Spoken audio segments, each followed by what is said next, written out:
Vamos a posicionarnos en orden de poder abordar estos próximos minutos el texto bíblico y también la enseñanza que viene con el mismo. Pero antes que esto, quiero que en pantalla multimedia ponga una definición de una palabrita que va a ser especial a lo largo de todo el servicio y que necesitamos comprender. El arrepentimiento, según la Real Academia Española, ¿sí?, que gobierna a todos los países que somos hispanohablantes, ¿sí?, nos rige, dice, en lo que es la gramática, dice que el arrepentimiento es el pesar o aflicción que se siente por haber hecho o por haber dejado de hacer algo, ¿sí? El arrepentimiento, el arrepentirse, como definición técnica, es ese pesar, esa aflicción que se siente cuando uno hizo algo o no hizo algo en cuestión, ¿sí?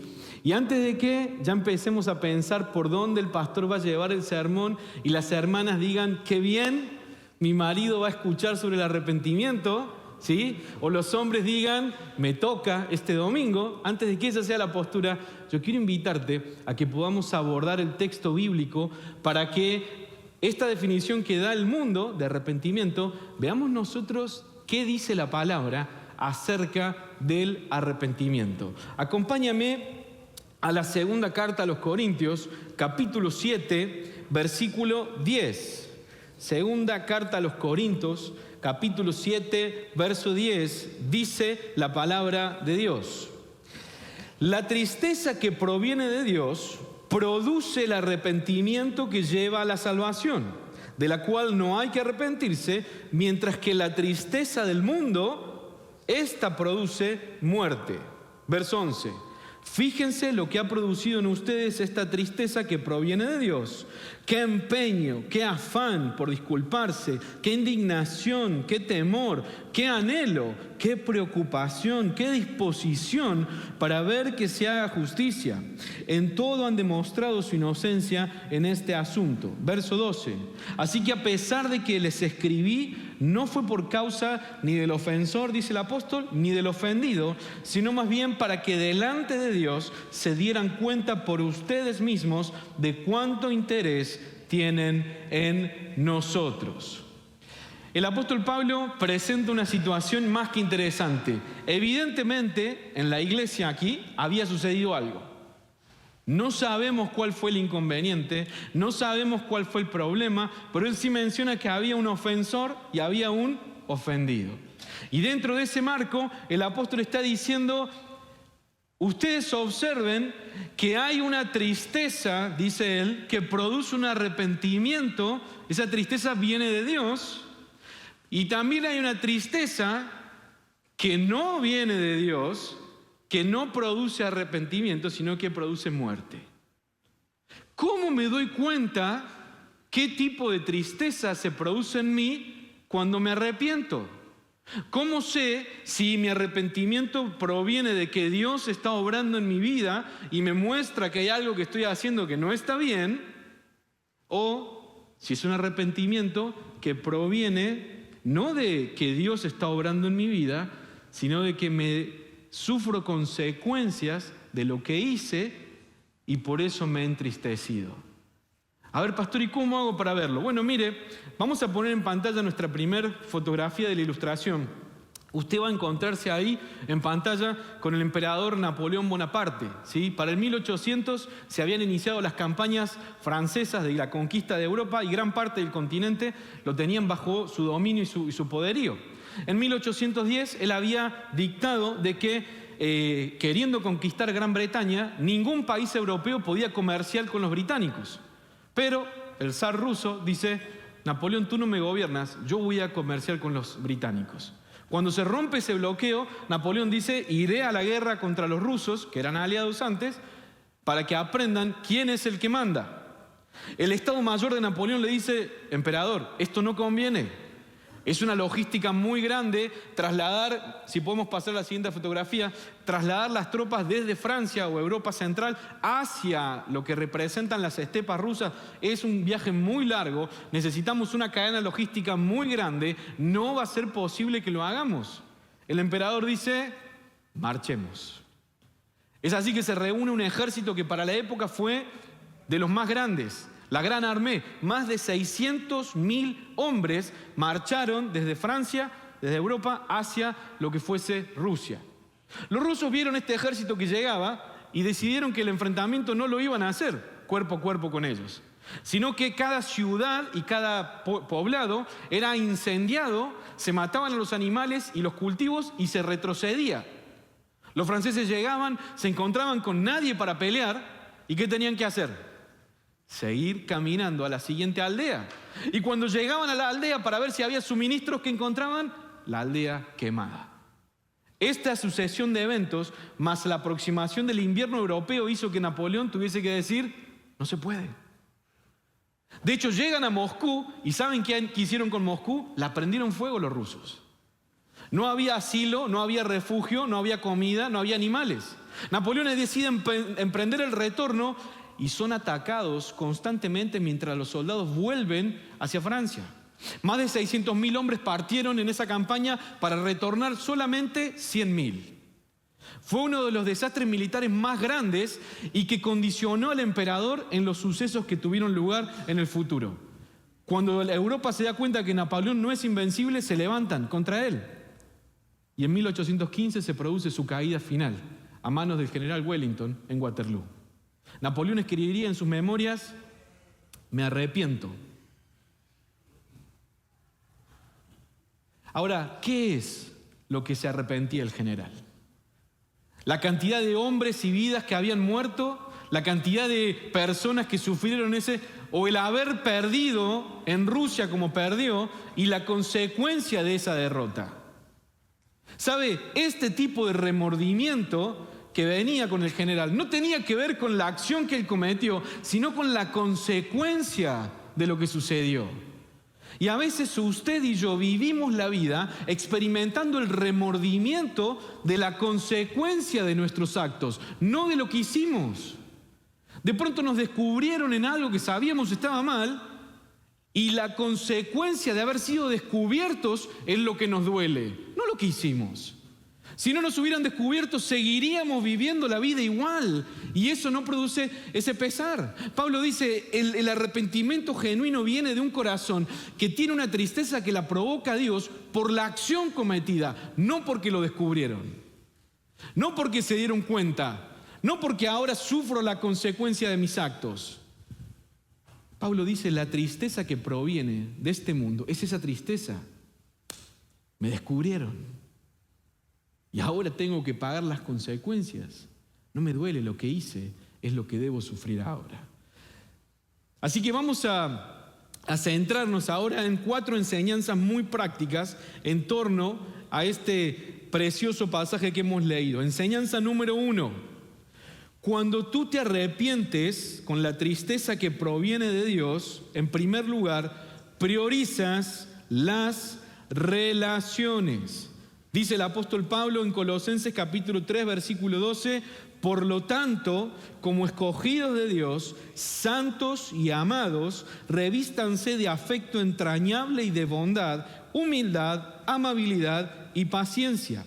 De modo, dice el verso 13, que se toleren unos a otros y se perdonen si alguno tiene queja contra otro. Así como el Señor los perdonó, perdonen también ustedes. Verso 14, por encima de todo, vístanse del amor, que es el vínculo perfecto. Cuando tú recibes la tristeza que proviene de Dios y te arrepientes, pones en primer lugar las relaciones. El apóstol Pablo dice en Colosenses, no solo tolérense, sino que dice, perdónense. Y el parámetro que él pone, ¿cuál es? Como Cristo Jesús les ha perdonado. Pablo le dice a los colosenses que el amor sea lo que prima, a modo tal de que se puedan perdonar como Jesús le perdonó a usted en la cruz. Y mire, tenemos la tendencia de llegar a la cruz y de caer de rodillas y decir, Señor, tú has perdonado toda mi maldad, todo mi pecado, todo mi extravío, tú lo has perdonado. Pero de pronto el cónyuge hace algo contra nosotros. ¿Y qué decimos? ¿Cuál es la frase que viene a la mente? Esto es imperdonable. Vino de jugar al fútbol, dejó la ropa ahí, y la hermana que dice, esto es imperdonable. La ira de los debe caer sobre él.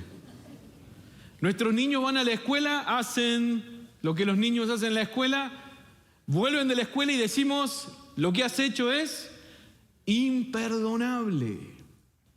Entonces colocamos un parámetro para el pecado o la ofensa del otro, pero cuando se trata de nuestro pecado delante del Señor, vamos a la cruz sabiendo ¿qué cosa? Que todo ha sido ¿qué? Perdonado.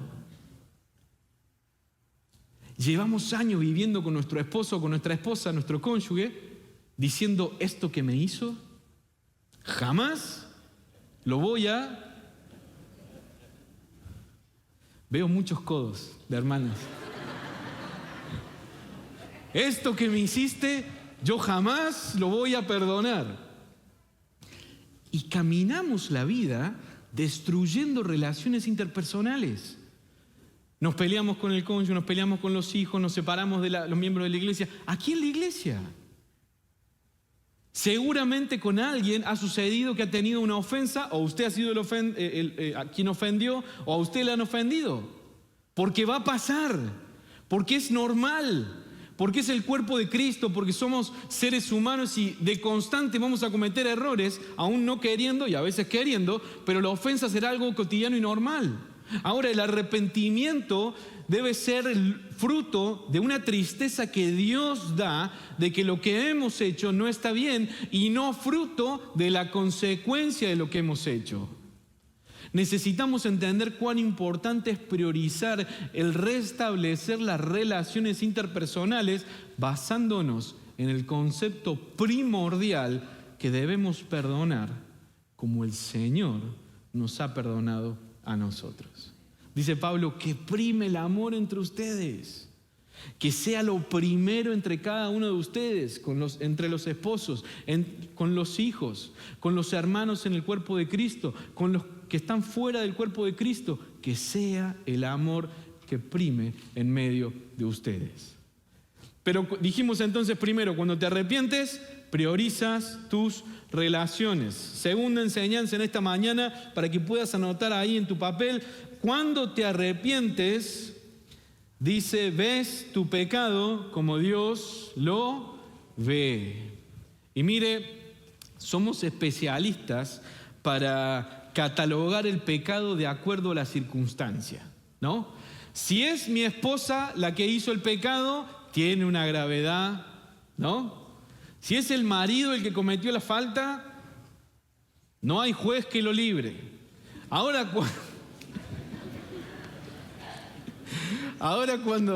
cuando somos nosotros los que cometemos la falta, ay, el Señor me ha librado, el Señor ha sido... ¿Sabe? Cuando usted mira la cruz de Cristo, usted tiene el parámetro de cómo Dios ve el pecado. Miramos la cruz y decimos, Él nos salvó. Sí, pero en esa cruz dice la Escritura que toda la ira de Dios cayó ahí. Dice la Escritura que toda la ira del pecado de toda la humanidad que generaba fue sobre Cristo. Lo severo de la cruz, lo brutal de la cruz, ese castigo que Cristo sufre, es una representación para que usted y yo entendamos cómo Dios ve el pecado, que es capaz de llevar a la muerte a su propio Hijo. Pero tú y yo no vemos el pecado así. Tú y yo crecimos diciendo, y bueno, yo no tuve padres. A mí nadie me enseñó. ¿Cuántas veces estuvo sentado con su cónyuge en la cocina de su casa, en el living, el lugar que elijan para tener esos días de charla? Vio que hay un lugar en la casa donde usted dice, ay, tengo que ir a sentarme ahí a tener la charla. Y ha dicho, bueno, mira, yo soy así. ¿Te gusta? Muy bien. Si no te gusta, no podemos hablar así. No es posible que si usted y yo comprendemos que el pecado debe ser visto como Dios lo ve, usted le diga a su cónyuge algo así. No podemos decirle a nuestros hijos, bueno, mira, es lo que es. Es el papá que te tocó. No, nos reímos, pero lo hemos dicho en algún momento de la vida. Le diluimos la gravedad de nuestro pecado. Bueno, no es tan malo porque tú has visto cómo somos los latinos, sanguíneos. Y no, es pecado. Sí, una vez una persona me decía, bueno, pastor, pero usted vio cómo somos los latinos. Sí, pero es pecado. Somos así, somos sanguíneos, somos expresivos, pero es pecado. Y en lugar de decirle pecado a lo que es pecado, decimos, bueno, es cultural, bueno, es un hábito, bueno, es una forma, bueno, me crié así. Es pecado. ¿Sabe? Dios no ve como algo cultural nuestro pecado. Lo ve como pecado. Y como tal, genera esa ira que se enciende en el Señor. En el Salmo 51, usted se va a encontrar con un evento precioso de la vida del rey David. No por lo que había hecho, sino por la manera en la que él se arrepiente. David había cometido un pecado muy grave al querer tomar la mujer de uno de sus capitanes. Entonces, para que este hombre muera, él lo manda a la batalla en la parte más recia, en la parte donde sabía que iba a morir. Este hombre muere y él toma a su mujer.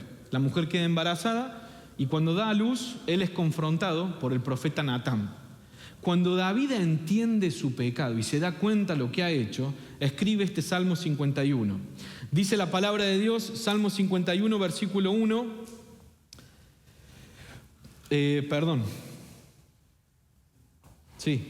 Salmo 51, versículo 1. Ten compasión de mí, ¿cómo dice? Oh Dios. Léalo en su casa el Salmo. David no dice, bueno, mira, lo que pasa es que me levanté ese día y estaba aburrido y tú sabes cómo es, estoy en el palacio y de pronto la vi y ella se paseaba por ahí. David dice, yo me equivoqué. Y utiliza una estructura gramatical en la que dice, yo merezco la muerte. Esta es una plegaria que estaría haciendo alguien que está condenado a muerte. Ten compasión de mí, no me quites la vida. Esta es la forma de abordar el pecado como Dios lo ve. Pero muchas veces tú y yo pecamos y no decimos, Señor, ten compasión de mí por lo que hice. No, pero si tú supieras cómo es mi marido, si tú supieras cómo son mis hijos, si tú supieras cómo son los siervos con los que trabajo en la iglesia, y la culpa la tiene siempre alguien más. Nunca es nuestro pecado, nunca es lo que nosotros hicimos, nunca es nuestra falta delante de Dios. Siempre hay un atenuante, siempre hay algo que lo explica. David aquí no dice nada, dice, ten compasión de mí. Merezco la muerte, oh Señor. ¿Se ha sentido usted así con su pecado? Delante de Dios.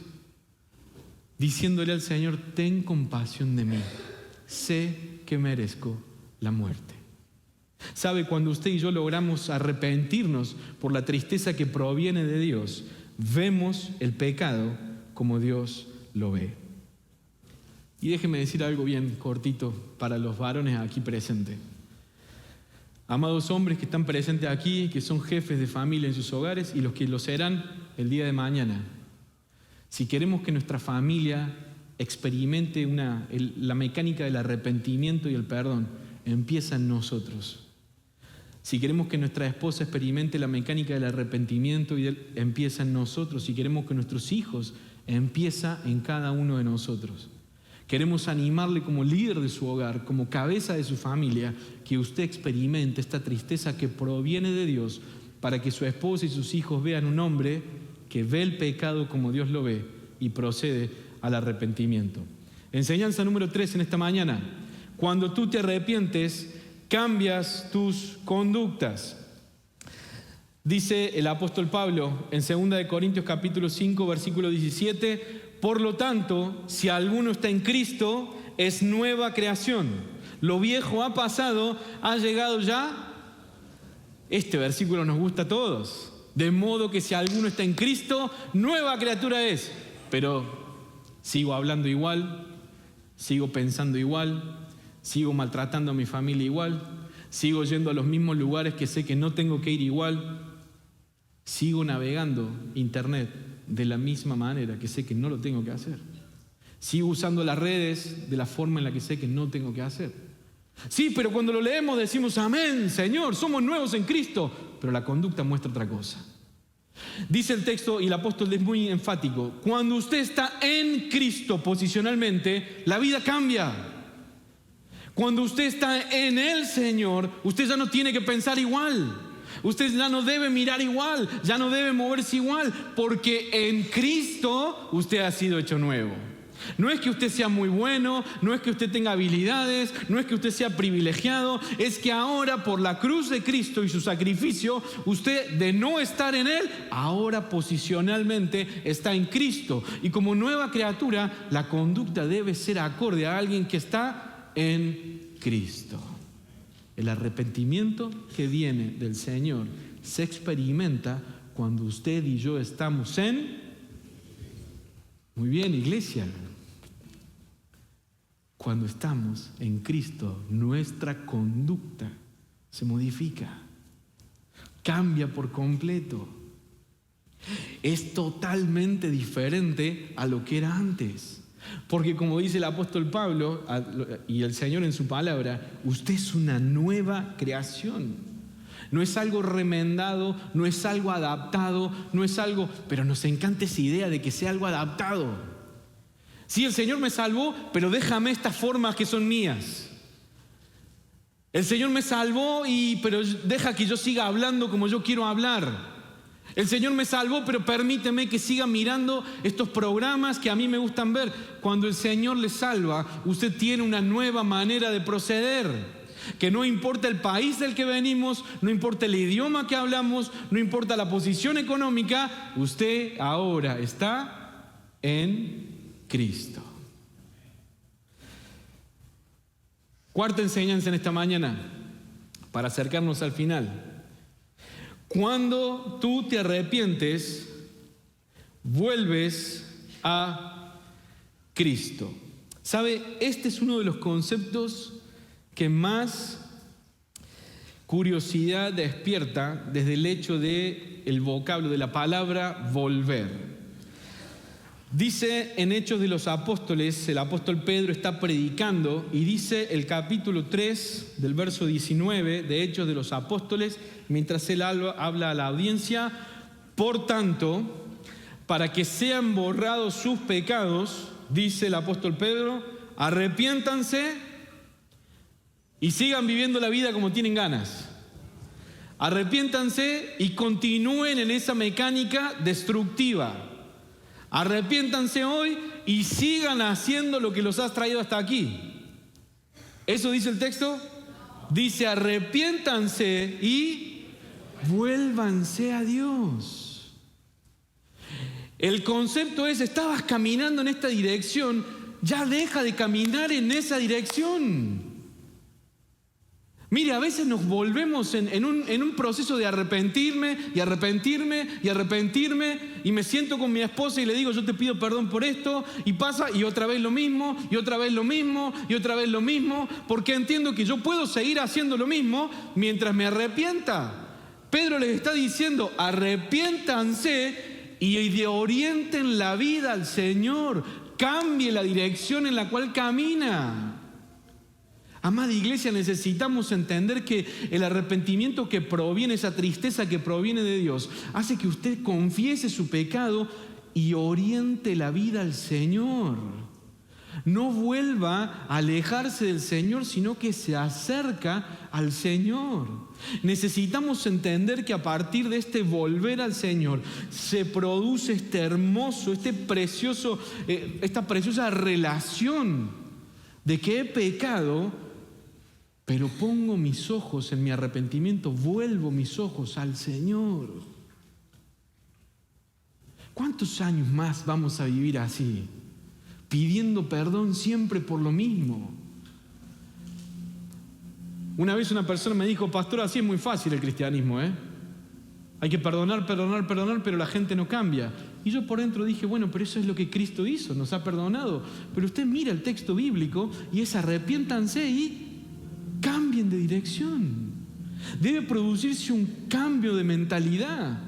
Tiene que haber un hecho de decir: no puedo volver a cometer esta misma falta contra mi esposa, contra mi esposo, con mis hijos, con los hermanos en el cuerpo de Cristo. Allí afuera aún más.